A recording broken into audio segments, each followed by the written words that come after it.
Hello, this is Kamlesh Ahuja sir की chemistry class.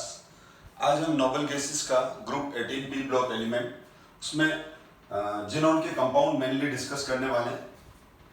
और noble gases के अंदर पहले तो ये माना जाता था कि ये helium, neon, argon, krypton, xenon ये मॉलिक्यूल फॉर्म ही नहीं करते हैं और इनको इनर्ट गैस बोलते थे।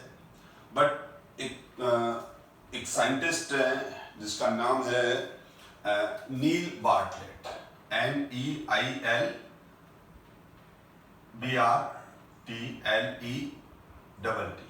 नील बार्टलेट साइंटिस्ट ने एक कंपाउंड फॉर्म किया O2 प्लस PTF6 प्लेट, ठीक है ना, प्लेटिनम हेक्साफ्लोराइड और O2 का नील बार्टलेट ने क्या किया, O2 और प्लेटिनम हेक्साफ्लोराइड के बीच में गिवन कंडीशन पर रिएक्शन कराई और उन्होंने एक कंपाउंड ऑब्टेन किया O2 PTF6, मतलब O2 मॉलिक्यूल से एक इलेक्ट्रॉन इधर ट्रांसफर हुआ।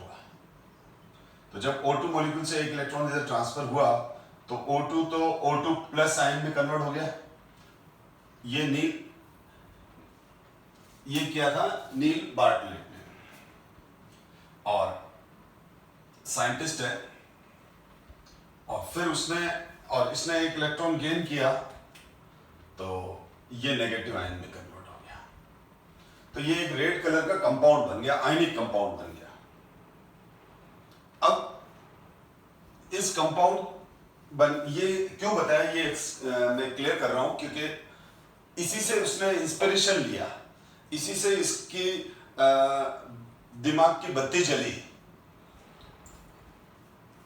कि O2 इससे रिएक्शन करके ये रेड कलर का कंपाउंड बना रहा है और O2 का जो आयोनाइजेशन एनर्जी है, यानी O2 को O2 प्लस में कन्वर्ट करते हैं तो इसका जो आयोनाइजेशन एनर्जी था वो 1175 किलो जूल पर मोल था। बेटा ये वैल्यू याद नहीं रखनी है आपको, ठीक है ना, मुझे तो याद है, ठीक है, लेकिन आपको कैसे आंसर लिखना है वो मैं आपको डिस्प्ले में बताता ही हूँ।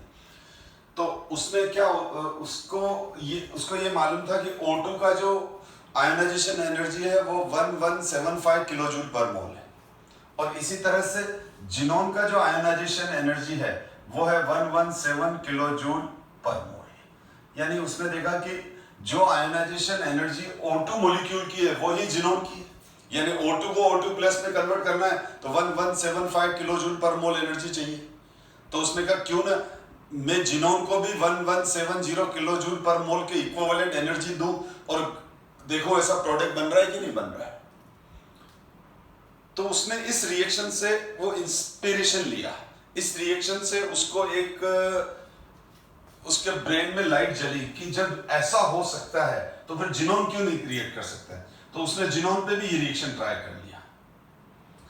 ट्राई करने में क्या है, देखो ज्यादा से ज्यादा रिएक्शन उसकी नहीं होती ना, उसने ट्राई किया, सक्सेस मिल गई उसको।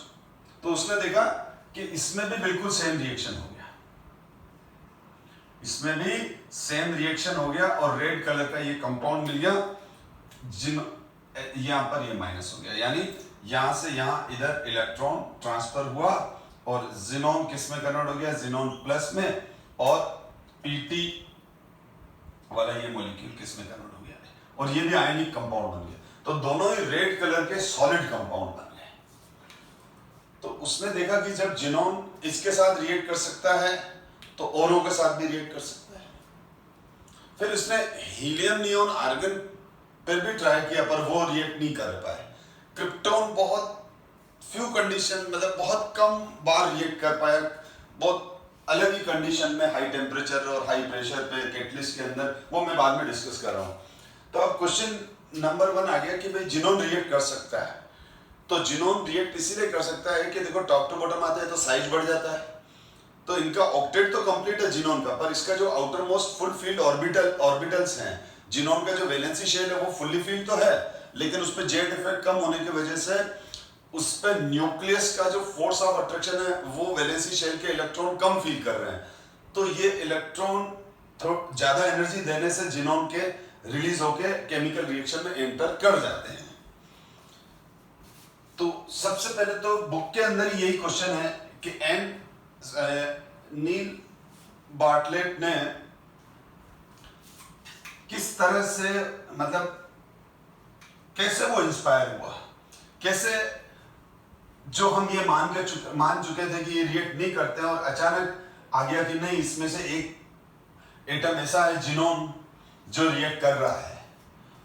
तो उसके लिए देखो ये बुक का क्वेश्चन है, क्वेश्चन 7.30 है, what inspired N Bartlett for the carrying out reaction between xenon and PtF6। तो देखो बेटा ये लिखा हुआ है यहाँ, Neils Bartlett the university of British Columbia observed that reaction of a noble gas, first he prepared a red compound which is formulated as O2 plus PtF6 minus. He then realized that the first ionization enthalpy of molecular oxygen 1175 kilojoule per mole was almost identical with that of xenon 1170 kilojoule per mole. He made effort to prepare same type of compound with xenon and was successfully in preparing another red color compound Xc plus PtF6 minus by mixing PtF6 and xenon.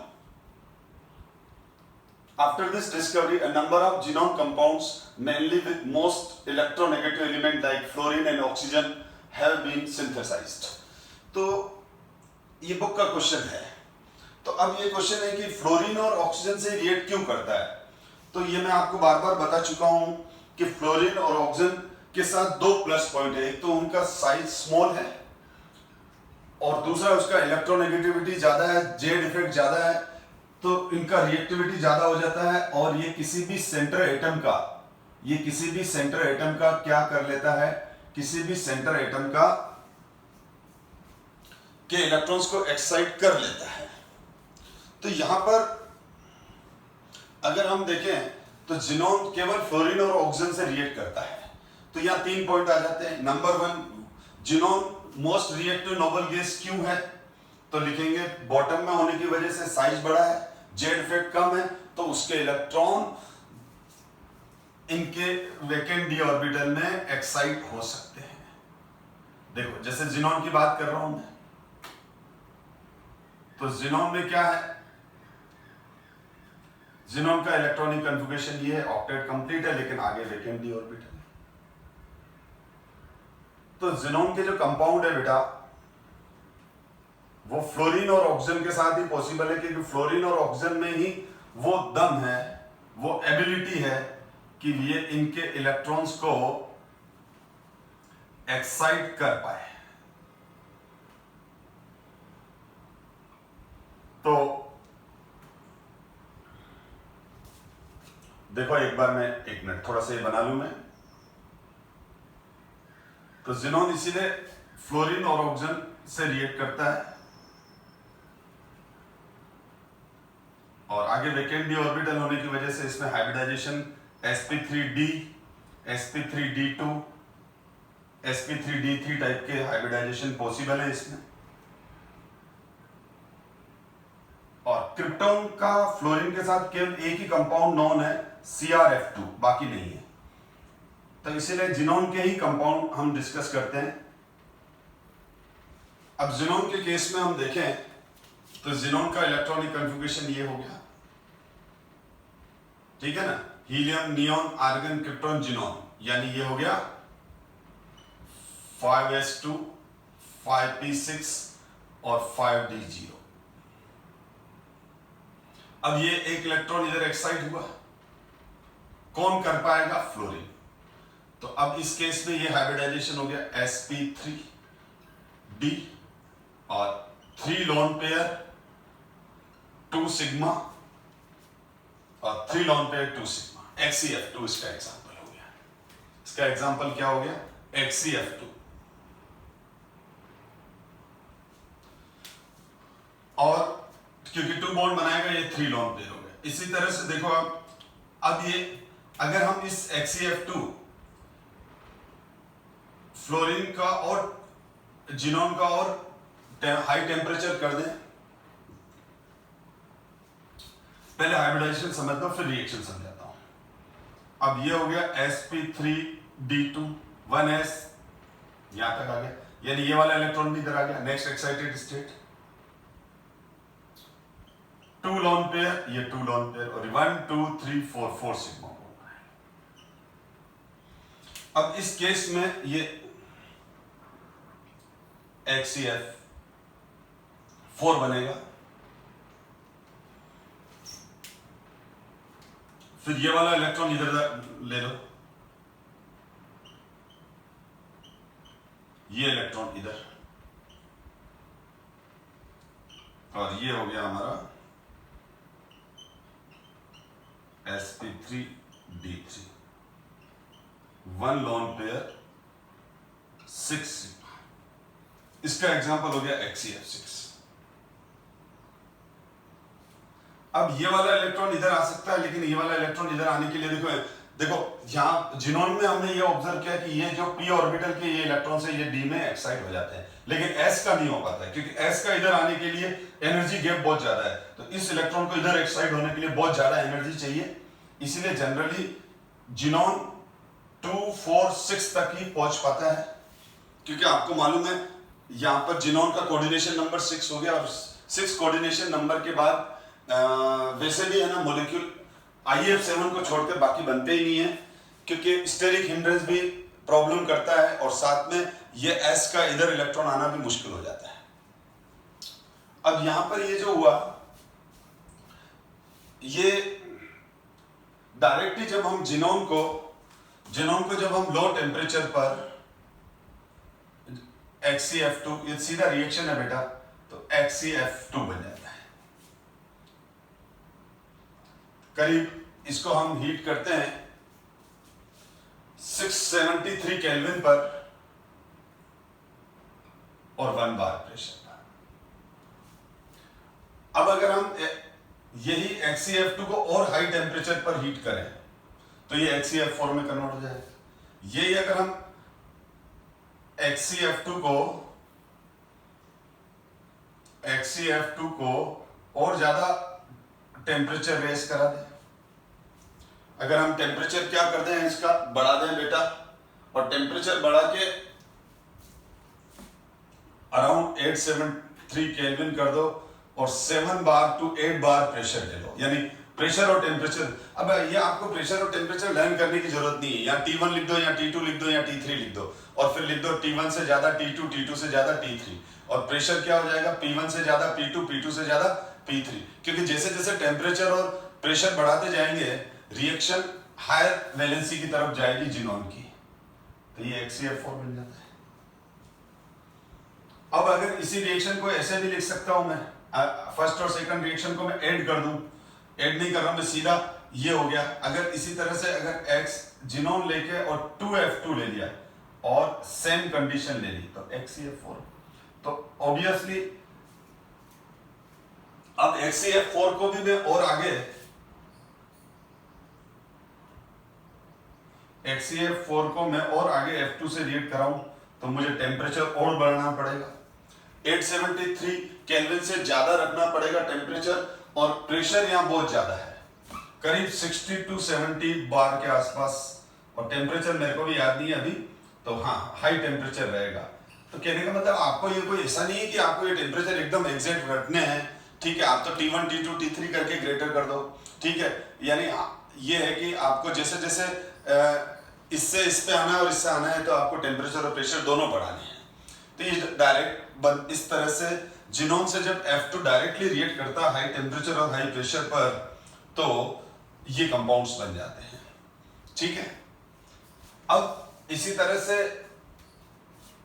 एक reaction है जो मैं बता रहा हूं, HCF6 plus O2F2, oxygen difluoride, जो कि unstable compound है ऑक्सीजन का, और ये फ्लोरिनेटिंग एजेंट होता है, ये मैं ऑक्सीजन फैमिली में भी बता चुका हूं।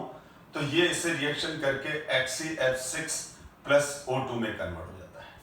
पर मैंने कहा ना ये रिएक्शंस इतने इंपॉर्टेंट नहीं है, ठीक है, तो ठीक है बुक में तो लिख रहा हूं, लेकिन जिनोन फ्लोराइड्स की जो वाटर के साथ रिएक्शन है वही एग्जाम्स में आती है, चाहे कॉम्पिटिटिव में चाहे बोर्ड में। अच्छा ये हो गया। अच्छा इनके शेप्स हम ऑलरेडी डिस्कस कर चुके हैं। XeF2, तो XeF2 का शेप क्या हो जाएगा? XeF2 में क्या हो जाएगा? जिनोन है, जिनोन है तो 3 लोन पेयर तो कहाँ आ जाएंगे? ये 3 लोन पेयर तो sp3d का ट्राइगोनल बायपिरामिडल होता है। XeF2 का जो शेप ऑर्बिटल अरेंजमेंट होता है वो ट्राइगोनल बायपिरामिडल होता है। और यहां जिनोन ले लिया अपन ने। जो लोन पेयर रहेंगे sp3d केस में, लोन पेयर इक्विटोरियल पे रहते हैं, तो ये रेड वाले इक्विटोरियल्स हैं, ये तीनों इक्विटोरियल पर लोन पेयर आ गए, 3 लोन पेयर। और ये जो दोनों एक्सियल बॉन्ड है ये फ्लोरीन वाले बॉन्ड हो गए, यानी ब्लैक वाले।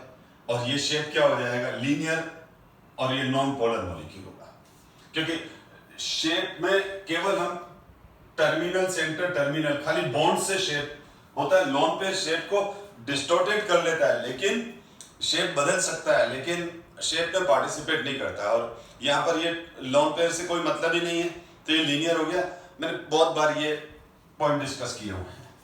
sp3d2 की बात करूं तो sp3d2 का जो शेप, sp3d2 मतलब ऑक्टाहेड्रल स्क्वायर बायपिरामिडल।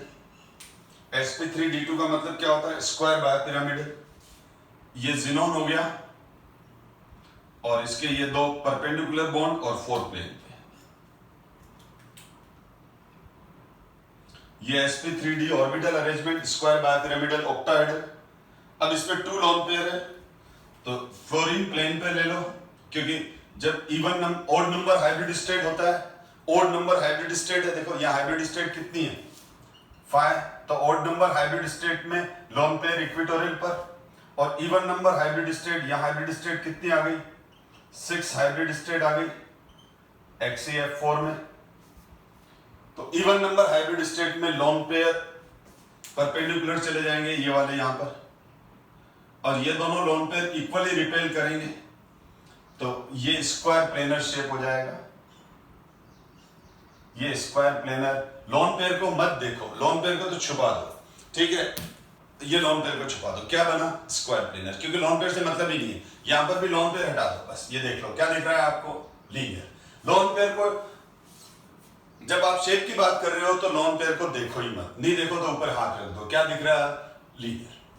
इसमें भी लोन पेयर को देखो ही मत। हाँ, अब ये तीनों लोन पेयर का रिपल्शन इन दोनों बॉन्ड्स पर बैलेंस्ड है, इन दोनों लोन पेयर का भी रिपल्शन बैलेंस्ड है, यानी ये वाला लोन पेयर इन चारों बॉन्ड को नीचे की तरफ अट्रैक्ट कर रहा है, और ये नीचे वाला लोन पेयर इन चारों बॉन्ड को ऊपर की तरफ अट्रैक्ट कर रहा है, तो ये प्लेन पर ही रहते हैं। किस पे रहते हैं? ये प्लेन पर ही रहते हैं। तो ये स्क्वायर प्लेनर शेप हो गया। XeF6 sp3d 7 हाइब्रिड स्टेट है, यहाँ पर ऑड नंबर है, तो ये होता है पेंटागोनल बायपिरामिडल। पेंटागोनल बायपिरामिडल, ये पेंटागोनल, और वही है, दो रहेंगे परपेंडिकुलर और 4 रहेंगे प्लेन पर। अब ये सारे आ जाएंगे फ्लोरीन,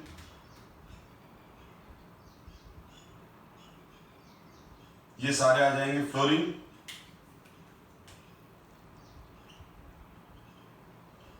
और ये लोन पेयर, क्योंकि मैंने क्या ऑड नंबर लोन पेयर है, sorry odd number hybrid state है, तो लोन पेयर कहां रखते हैं अपन? इक्विटोरियल्स पर। ये इक्विटोरियल हो गया, यानी प्लेन पर। लोन पेयर प्लेन पे कब रखोगे? जब हाइब्रिड स्टेट ऑड होती है, जब इवन होती है तो परपेंडिकुलर आ जाएगा। अब यहां पर क्या हो जाएगा? इस लोन पे ये क्या हो जाएगा? 4 प्लेन पे 2 परपेंडिकुलर, तो डिस्टोर्टेड ऑक्टाहेड्रल हो जाता है, क्योंकि ये लोन पेयर थोड़ा सा रिपेल करता है, तो इस लोन पेयर के रिपल्शन की वजह से ये जो बॉन्ड है वो अपनी मीन पोजीशन पे नहीं रखे, थोड़े से VACPR theory, valency shell electron repulsion pair theory, तो इस लोन पेयर के रिपल्शन की वजह से रेड वाले बॉन्ड भी और ये सारे बॉन्ड थोड़े थोड़े इस तरफ आ जाते हैं, जो मैं बना नहीं रहा हूं, थोड़ा सा बना दिया, ठीक है? अंडरस्टूड रखो। तो इसका शेप हो जाएगा डिस्टोर्टेड स्क्वायर पिरामिडल और डिस्टोर्टेड ऑक्टाहेड्रल। तो इसमें थोड़ा सा डिस्टॉर्शन आता है इस लोन पेयर की वजह से, ठीक है? तो ये बॉन्ड थोड़े से स्ट्रेट नहीं होके लोन पेयर से थोड़ा इधर झुक जाते हैं, क्योंकि लोन पेयर का रिपल्शन इन पे आता है। तो ये इसके जीनोम्स के कंपाउंड हो गए और फ्लोरीन के साथ।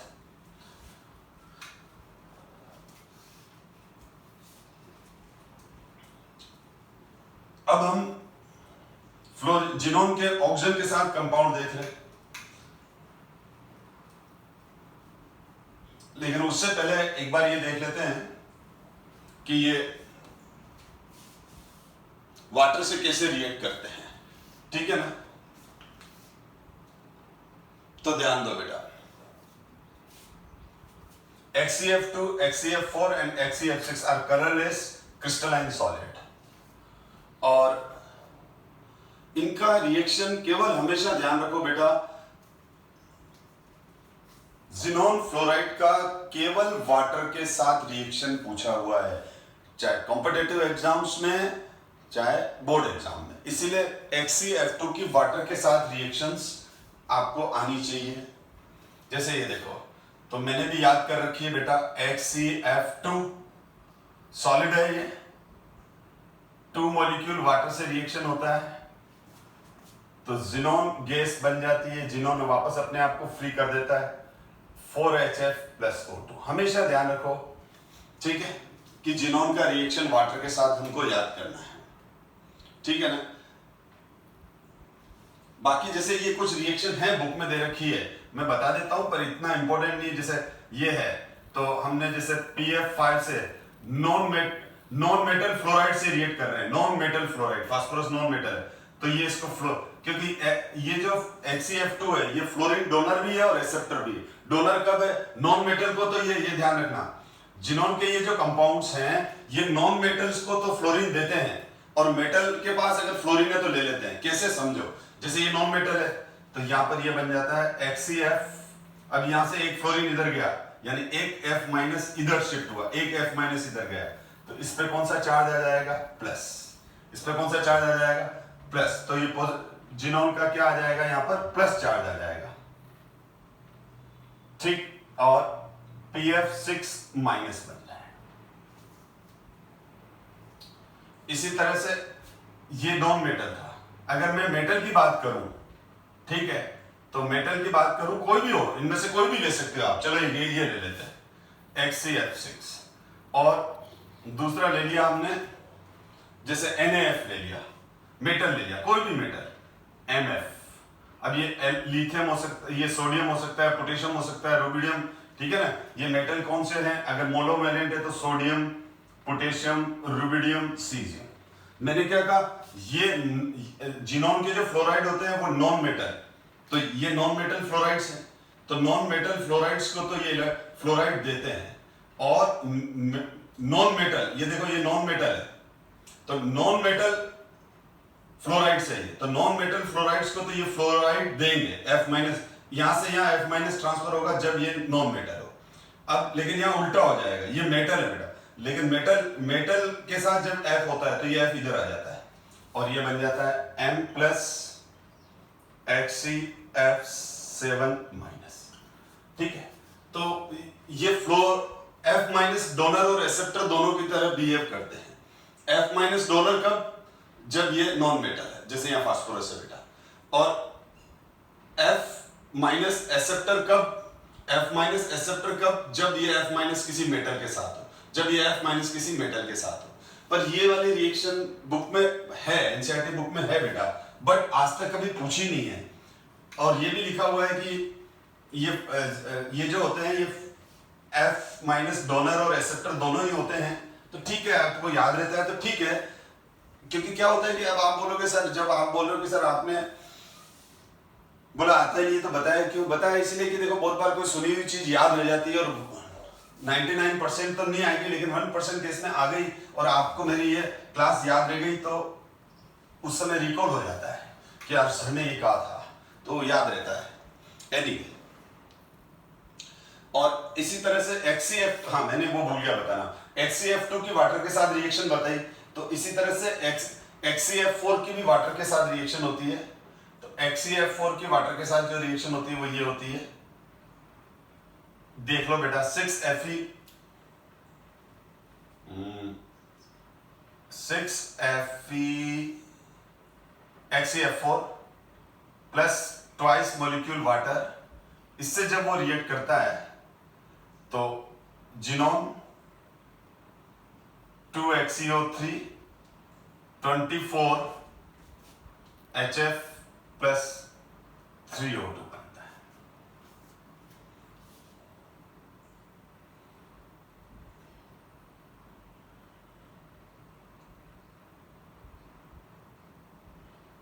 और इसी तरह से अगर अपन HCF6 की रिएक्शन कराएंगे तो ये थोड़ा सा टफ है, बाकी 3 मोलिक्यूल वाटर की रिएक्शन कराएंगे तो जिनोन गैस 6HF, और अब मैं इसको बैलेंस करने के लिए यहाँ 2 कर दूं तो यहाँ 2 हो जाएगा, और यहाँ 3 करने की जगह 6 कर देता हूं तो यहाँ 12 आ जाएगा, और ये 3O2। तो ये 3 रिएक्शन वाटर के साथ याद रख लो बेटा, ये 3 रिएक्शन वाटर के साथ लर्न कर लो कि HCF4 जब वाटर के साथ रिएक्ट करेगा तो ये बनेगा, ये बनेगा। बाकी अब ये 3 रिएक्शन वाटर के साथ हैं जो आपको ध्यान रखनी है, लेकिन सब में एक चीज आपने कॉमन देखी कि है ना, सब में HFO2 और जिनोन तो बन ही रहा है। तो आप ये ध्यान रखना, जब भी हम जिनोन फ्लोराइड्स की वाटर के साथ रिएक्शन कराएंगे तो जिनोन गैस बनेगी, HF बनेगा, O2 बनेगा, ठीक है। तो बस हो जाएगा, रिएक्शन सिंपल है, खाली वो HCF4 वाला थोड़ा अलग से लर्न करना है क्योंकि उसके अंदर HCO3 बना था अलग से एक प्रोडक्ट, ठीक है, जिनोन ट्राइऑक्साइड। बाकी सब में जिनोन, HF और O2, सब जब भी अपने फ्लोराइड से की थी तो जिनोन, HF और O2 ये प्रोडक्ट तो बना ही था, ये तो माइंड में रखो ही।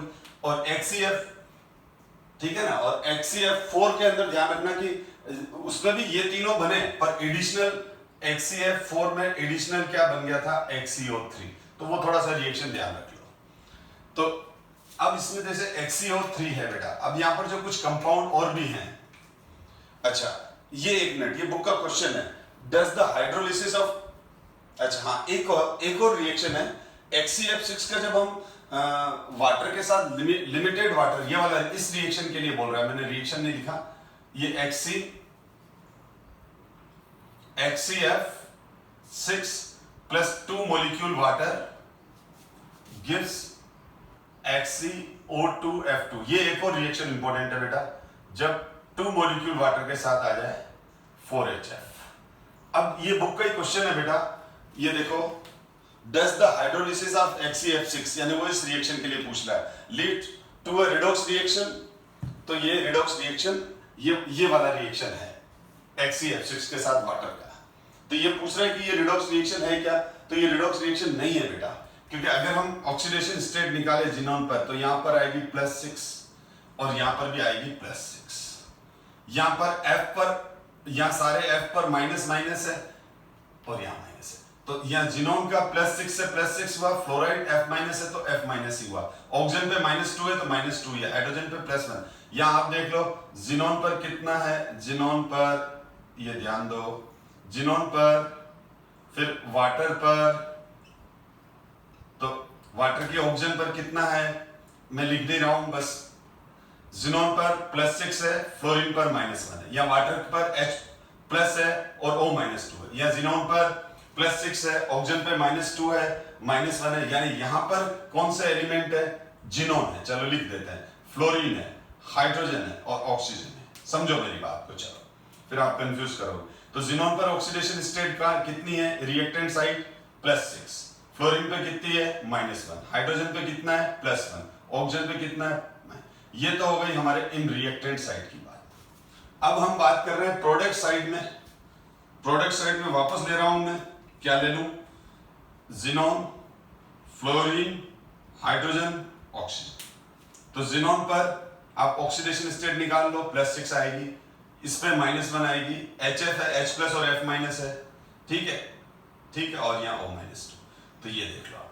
तो यहां पर क्या हुआ, इस रिएक्शन के ये रिएक्शन तो हुआ, पर ये रिएक्शन न तो कोई डिस्प्रोपोर्शनेशन रिएक्शन है और न ही ये रिडॉक्स रिएक्शन है, क्योंकि इनके यहां पर रिएक्टेंट में जितने भी एलिमेंट है, जिनोन, फ्लोरीन, हाइड्रोजन, ऑक्सीजन, उनकी जो ऑक्सीडेशन स्टेट है +6 -1 +1 -2 रेस्पेक्टिवली, ठीक है, वो की वो यहां पर है, देख लो आप। तो न तो जिनोन न ऑक्सीडाइज हुआ, न रिड्यूस हुआ, न फ्लोरीन हुआ, न क्लोरीन, न हाइड्रोजन हुआ और न ही ऑक्सीजन हुआ। इसीलिए हम क्या बोलते हैं, क्या है, डज द हाइड्रोलिसिस ऑफ, ये रिएक्शन लिखना भूल गया, एक्चुअल में क्या है, ये रिएक्शन भी बुक में नीचे लिखी हुई है, इसलिए ये रिएक्शन आपको, आप बोलोगे सर हमको कैसे मालूम पड़ेगा, बेसिकली उन्होंने आपका कंसेप्ट चेक किया है कि आप रिडॉक्स रिएक्शन, डिस्प्रोपोर्शनेशन रिएक्शन को अंडरस्टैंड कर पाए हो कि नहीं कर पाए हो, तो उसने ये रिएक्शन बुक में लिखा हुआ है, ये लिख के और नीचे रिएक्शन लिखी हुई है ये वाली, ठीक है। तो no, the product of hydrolysis of HCOF4 and HCO2F2, मैंने एक रिएक्शन लिख दी, ठीक है ना, इसी तरह से एक और बन सकती है, आप तो ये वाली रिएक्शन से समझो बस, ठीक है ना। तो ये बन रहा है HCOF2, ठीक है ना। तो ये देखो, नो, इसको हटाओ, इसको आप कंफ्यूज मत करो अभी, ठीक है। No, the product of hydrolysis of HCO2F2 where the oxidation state of the all elements remain the same, आप ऊपर वाली लैंग्वेज को छोड़ दो, आप ये लिख दो ना कि इसके प्रोडक्ट के अंदर क्या है, एलिमेंट्स के oxidation state of all the elements remain the same as it in the reacting state, यानी रिएक्टिंग स्टेट में जो ऑक्सीडेशन स्टेट है सारे एलिमेंट्स की, वो प्रोडक्ट के अंदर भी है। इसीलिए ये रिएक्शन, इस रिएक्शन में न तो किसी एलिमेंट का ऑक्सीडेशन हुआ न ही रिडक्शन हुआ, इस वजह से ये रिएक्शन क्या है, न तो रिडॉक्स है न डिस्प्रोपोर्शनेशन है, ठीक है। और HCO3 ऑक्सीजन का कंपाउंड है, तो HCO3 is a colourless explosive solid and has a pyramidal molecular structure.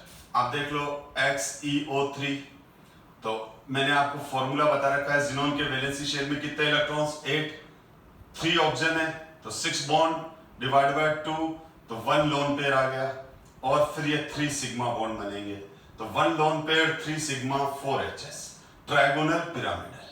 अब ये सिंपल हाइब्रिडाइजेशन का कंसेप्ट है, ठीक है, शेप ये, तो ये ट्रायगोनल पिरामिडल होता है, ये हो गया ट्रायगोनल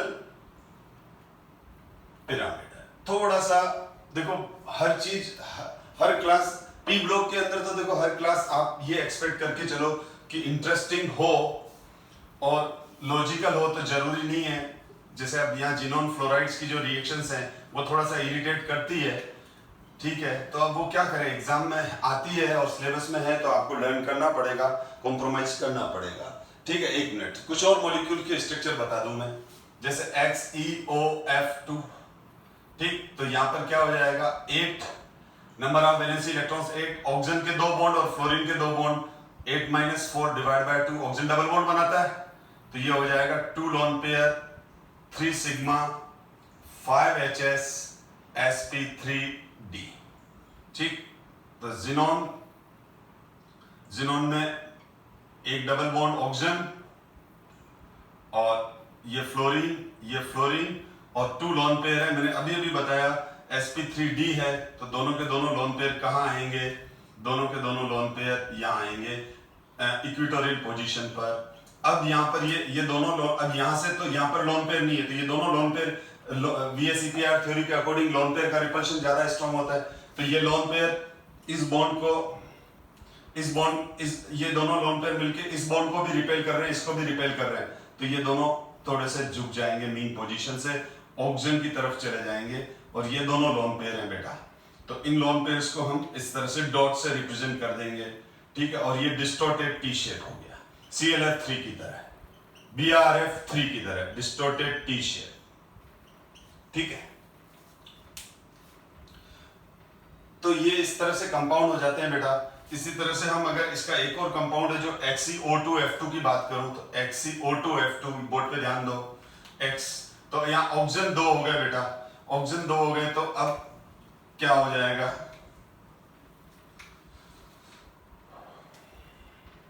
XeO2F2, तो क्या हो जाएगा XeO2F2, तो यहाँ जिनोन 8 - 8 डिवाइड बाय 2, क्योंकि 2 ऑक्सीजन है, 2 ऑक्सीजन के 4 बॉन्ड हो गए, 2 फ्लोरीन, 0 लोन पेयर, क्योंकि अब तो इतना ज्यादा पढ़ा चुका हूं एक एक चीज को कि अब आपको कंफ्यूजन, अगर हाइब्रिडाइजेशन और शेप में आ रहा है तो फिर आप अपना एनालिसिस करो बेटा, कहीं आपने कहीं ना कहीं मिस्टेक्स कर रखी है, इरेगुलरिटी, यहाँ आपने ढंग से पढ़ाई नहीं की है। sp3 हो गया, टेट्राहेड्रल हो गया बेटा। ये क्या हो गया बेटा? sp3 0 lone pair 4 sigma tetrahedral.